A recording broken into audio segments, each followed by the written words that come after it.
So may nabili tayo sa online na extender.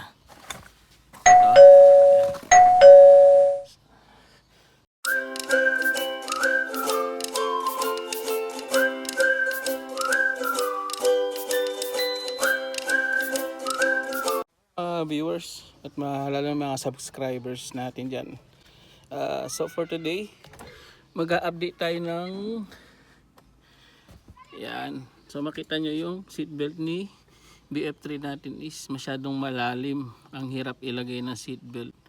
So may nabili tayo sa online na extender. Ito. Yan.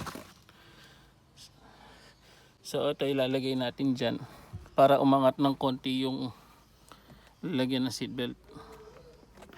Para hindi tayo mahirapang mag-shoot yung seatbelt natin. Alright, let's go. So ang una natin gagawin is paatrasin natin itong upuan natin para magkaroon tayo ng space. Yan. Then tatanggalin natin itong tornilyo na to sa ilalim. Yan. Ang size niyan is number 14. So ayan, yung tornilyo na yan.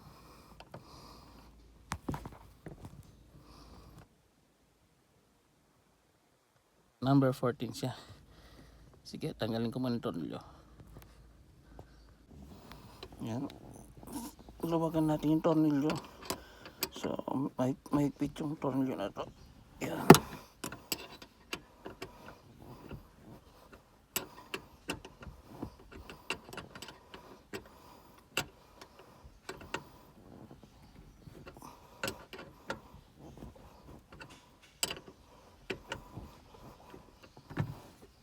Ngayon natanggal na natin. So itong pinaka bracket niya, yung humahawak ng wire, kailangan nating iluwangan kasi kailangan itong mag-adjust siguro mga 2 inches para pag nilagay natin ito ng mas mataas hindi nahihila yung kable. Yun.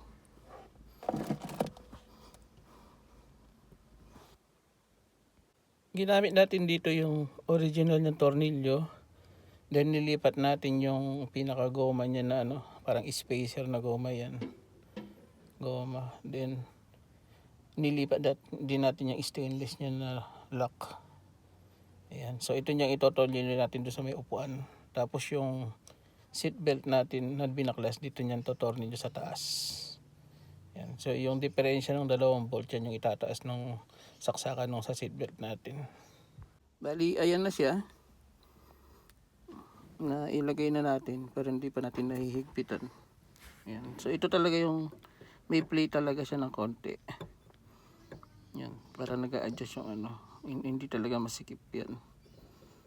Kahit higpitan natin yung bolt, may play pa rin ng konti yan. Parang kagaya nito, yan. May play ng konti. Ayan, higpitan na natin.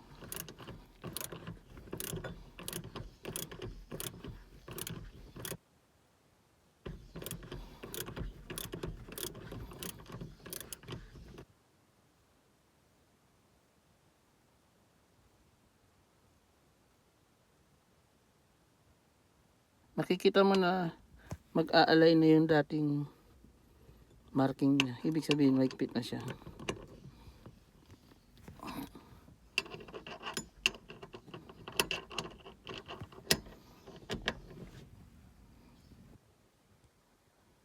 Yan. So kahit nagpitan na, meron pa rin tayong konting play. So ayan na, tapos na natin ilagay. Ito bali yung dinugtong natin. Ito dati nakatornilyo siya dun. So andun pa rin naman yung play niya. Ngayon ito is mas accessible na siya. Nasa taas na kasi siya eh. Dati banda siya dito sa ilalim. Ngayon nandito na sa taas. So madali na magkabit ng seatbelt tsaka magtanggal. Hindi na kayo naghahanapan ng ano, sasaksakan ng seatbelt. Alright. So meron pa tayong isa para matapos natin.